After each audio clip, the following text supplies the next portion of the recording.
નમસ્કાર, આઝાદ media live જોધપુરમાં આપનું હાર્દિક સ્વાગત છે। અત્યારે આપણે ઉપસ્થિત છીએ જનતાનગર પાસે આવેલું જે રેલવેનો અંડરબ્રિજ છે એ જગ્યાએ આપણે ઉપસ્થિત છીએ। અત્યારે અહીંયા જે અંડરબ્રિજની અંદર તમે જોઈ શકો છો અત્યારે કેટલું પાણી ભરેલું છે જે વાહન ચાલકોને મુશ્કેલી પડી રહી છે। લોકોએ કેટલી અરજીઓ કરેલી છે। આપણે એક જે વાહન ચાલક આવે છે તેમને જ પૂછશું। અત્યારે તમે જે આમાંથી ગાડી કાઢી એની અંદર તમને શું તકલીફ પડી? ગાડી કાઢવામાં બહુ તકલીફ પડે છે। અને બીજી શું સમસ્યા થાય છે? આ વારંવાર ભરાઈ ગયેલું છે।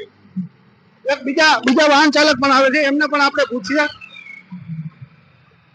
આ સમસ્યાથી તમને કેટલી તકલીફ પડે છે? મોટરસાયકલો બધી તકલીફ જ છે આ સમસ્યાથી બહુ। અને આનો કોઈ નિકાલ આવવો જોઈએ કે ના આવવો જ જોઈએ। તંત્રને આના ઉપર ધ્યાન આપવું જોઈએ। આ જે સબમર્સિબલ રાખેલો છે એ કાયમી ચાલુ રહી છે? હવે આમે ખબર કેમ પડે આપણને? નથી રહેતું ને? ચાલુ હોય તો આ પરિસ્થિતિ ન હોય। તમે જોઈ શકો છો જે વાહન ચાલકો નીકળે છે તેને પણ અહીંયાથી નીકળવામાં એટલી તકલીફ પડે છે। જો એક ભાઈ સામેથી આવી રહ્યા છે આપણે એમને પણ પૂછીએ કે શું આ પાણીની અંદર તમારું વાહન અહીંથી નીકળી શકશે? આપણે એમને પણ પૂછી લઈએ। આ કેટલું પાણી ભરેલું હશે? પાણી હશે 2 ફૂટ ઉપર। આમાંથી તમારું વાહન કાયમી નીકળી જાય છે? નો નીકળે। તંત્રએ આ સમસ્યાનો ઉકેલ લાવવો જોઈએ કે જરૂરી છે પબ્લિક માટે આ બધું। તમે જોઈ શકો છો જે શું થાય છે ભાઈ આમાં વાહનમાં તકલીફ શું થાય છે? એન્જિન ઉપર પાણી ચડી જાય છે આમાં અને પછી વાહન બંધ પડી જાય બંધ પડી જાય છે। તંત્ર આમાં કઈ ધ્યાન નથી આપતું? હવે આ તો રેલવે માં આવે ને એટલે રેલવે વાળા જોવે થાય ને। તો અત્યારે આ સબમર્સિબલ કઈક 2-3 દિવસથી રાખેલો છે તો એનું મને તો કઈ ખ્યાલ નથી। હું તો આજે જ નીકળ્યો છું ને 8 દિવસ પહેલા નીકળ્યો હતો। અહીંયા ગાડી પણ બંધ પડી બંધ પડી આજે પાણી વધારે છે। તમે જોઈ શકો છો જે અત્યારે આ જો રિક્ષા જાય છે એના તમે વ્હીલ અને રિક્ષા પણ માન એની અંદર ચાલે છે। અત્યારે ગોઠણસમાં પાણી ભરેલું છે। રિક્ષાનું એન્જિન પણ અડી જાય છે પાણી।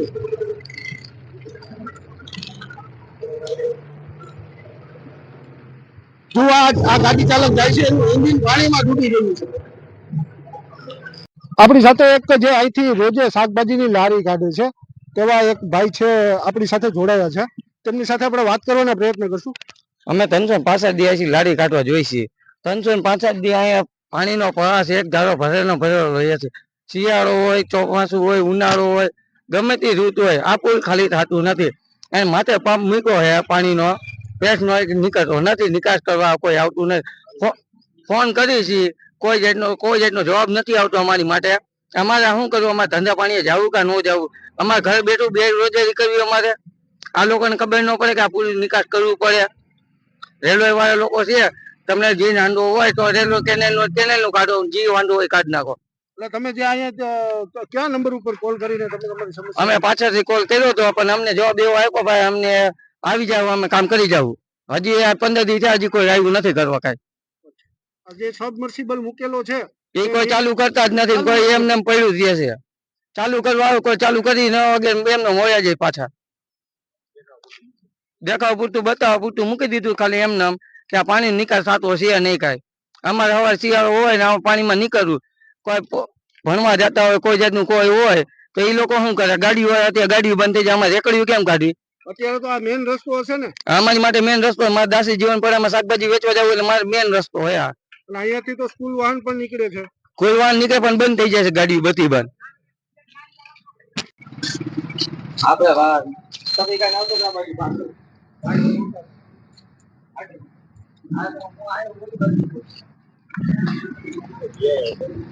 આ એક ભાઈ છે જે ગાડી પાછી વાળી રહ્યા છે એમને આપણે પૂછશું।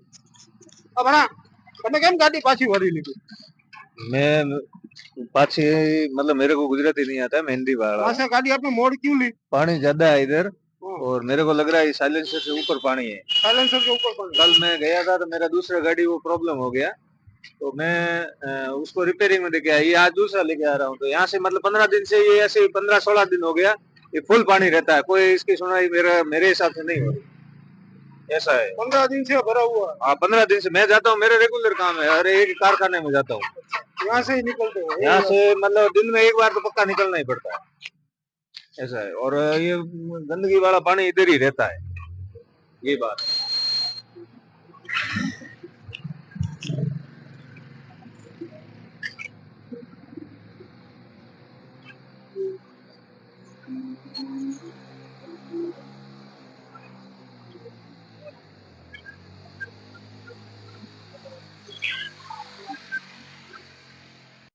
આનાથી તમને શું પ્રોબ્લેમ થાય છે? આમાં ગાડી ડૂબી જાય છે ને બંધ થઈ જાય ગાડી. પછી એમાં છોકરાને નિશાળે તેડીને આવીએ તો સવારે જે છોકરાનું દફતર ને બૂટ ને બધું પલળી ગયું. આવું ઠંડીનું એ પ્રોબ્લેમ છે. એક નંબર લખેલા છે એની ઉપર તમે ફોન કર્યો તો તમને શું જવાબ આપ્યો? ઓલે કર્યો એ સાહેબ એમ કહે છે કે થઈ જશે ઈ કે 2-3 દી ત્યાં ફોન કર્યો એની પહેલા કર્યો હતો એકવાર તો કહે છે કે થઈ જાય છે. તમે ફોન કર્યો તો નિવારણ થઈ ગયું? ના ભાઈ હજી એમને એમ છે. જો કેમેરા બધું કરો સાહેબ. આ બીજા ભાઈ છે આમાં પાણી જેટલું ભર્યું, માંડ ગાડી કાઢી અત્યારે. આ ગાડી બંધ, જાતી ખેલત બંધ થઈ ગઈ હતી અંદર, પાણી એન્જિન માં ગળી ગયું હતું. પ્રોબ્લેમ બહુ મોટા પાયે છે. આવવા જવા બહુ તકલીફ પડે. બધા માણસો હેરાન થાય છે. ગોઠણા પાણી પીર્યું, માણસો હેરાન બહુ. કેટલા દિવસથી ચાલુ છે? હા 15-20 દિવસ થયા. હા કેનાલ નું પાણી આવે. આ પાણી ભરી ગયું છે એના કારણે શું છે? આના કારણે તો બહુ સમસ્યા છે ભાઈ. હવે આના કારણે તો છે ને કે આમાં એક તો આપણે જવું હોય આવવું હોય, બીજા નંબરમાં કે વાહનો બધા બંધ પડી જાય છે. ઓલા ભાઈ 1 કલાકથી અમે હેરાન થાય છે.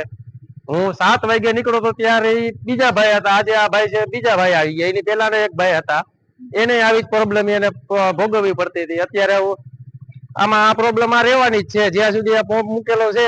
તો એનું કોઈ પાણીનો નિકાલ થતો હોય કે ન થતો હોય આપણને કઈ ખ્યાલ નથી.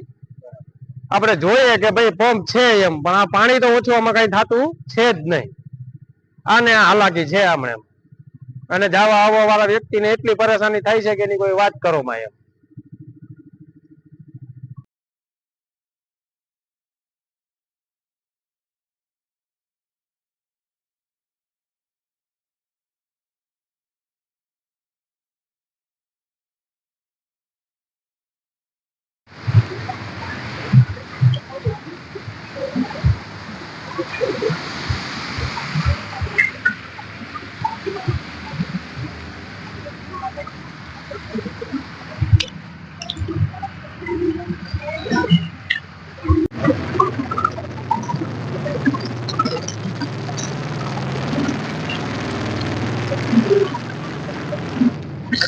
ભાઈ ને મારો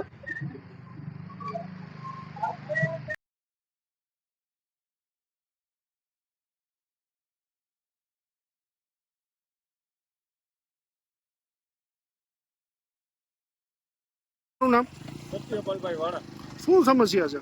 બસ આ રોજ અહીંથી આ પુલની નીચે રોજ પાણી ભરેલું રહે છે. આથી વાહન ડૂબી જાય ને એટલું. અને અહીંથી સેન્ટ ફ્રાન્સિસ સ્કૂલના બધા વાહનો હાલે છે. અને રોજ એવડા છોકરાઓ 2 વ્હીલ લઈને સાયકલ લઈને બધા હાલે છે. અને રોજની આ સમસ્યા છે. રોજ પાણી એટલું ભરેલું રહે.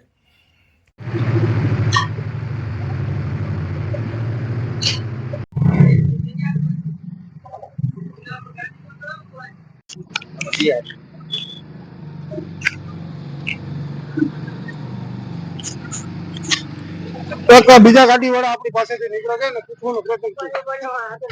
શું કેવી તકલીફ પડી? બહુ તકલીફ પડી ભાઈ, બહુ માંડ ગાડી કાઢી છે અંદર થી અમે. આનો નિકાલ થવો જોઈએ કે ન? નિકાલ જરૂર થવો જોઈએ, જરૂર. તમે ભાઈ કઈ કહેવા માંગો? આ પુલ ની અંદર થી તમે બાઇક કાઢીને આવ્યા, કેટલી તકલીફ પડી? બહુ તકલીફ પડી. આનો નિકાલ થવો જોઈએ કે? નિકાલ થવો જોઈએ પણ કોઈ કરવા વાળું છે નહીં ને. અત્યારે કઈ કોન્ટેક્ટ નંબર આપ્યો તો ભાઈ, કોન્ટેક્ટ માં કોઈ જવાબ નથી દેતો. કંટ્રોલમાં સામે દિવાલમાં કોન્ટેક્ટ નંબર લખેલા છે એ લોકોના, કોઈ દિવાલમાં કોઈ કોન્ટેક્ટ નંબર કોઈ જવાબ આપતો ફોન કર્યો તો? અમે નહીં કે અમારા ભાઈઓએ કર્યો હતો. હા.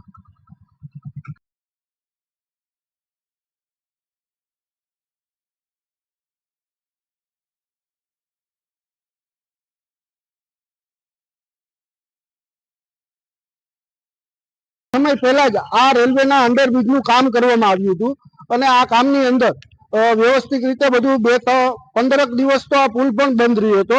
આ સમસ્યાને લઈને આ પુલમાં ખાડા થઈ ગયા હતા. એના હિસાબે રેલવે દ્વારા પુલનું કામ કરવામાં આવ્યું હતું. પણ કામ જ્યારે કરવામાં આવ્યું ત્યારે આની અંદર જે આ પાણી ભરાશે એવું કોઈ ધ્યાન રાખવામાં આવ્યું નથી આ કામની અંદર.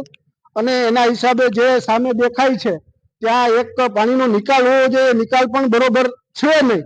અને અત્યારે આપણે જે જગ્યાએ ઊભા છીએ તે જનતાનગર પાસે આવેલો રેલવેનો અંડરબ્રિજ છે અને એ અંડરબ્રિજની અંદર અત્યારે ગોઠણસામાં પાણી ભરાયા છે. વાહન ચાલકોને અંદરથી નીકળવામાં એટલી મુશ્કેલ પડે છે. તમે જોઈ શકો છો કે આ વાહન ચાલક જે નીકળે છે એનું ગાડીનું એન્જિન પણ પાણીની અંદર થી આખું એન્જિન ડૂબી જાય છે અને ગાડી બહાર કાઢે એટલે ગાડી બંધ પડી જાય છે. જે અત્યારે હમણાં એક ભાઈની સ્થિતિ તમને દેખાડીશ. જો ઓલા ભાઈ છે વાં છે, અમારા કેમેરામેનને કહીશ કે ડોસીએ બતાવવાનો તમને પ્રયત્ન કરે, જેમને અંદર ગાડી અંદર આ પાણીની અંદર ગાડી ઉતારી હતી અને એની ગાડી બંધ પડી ગઈ છે. અત્યારે લોકો એટલી સમસ્યા ભોગવી રહ્યા છે. શું તંત્રના પેટનું પાણી હલશે અને આ જે સમસ્યા છે એનો ઉકેલ કાયમી ધોરણ માટે લઈને આવશે તે તો જોવાનું રહ્યું.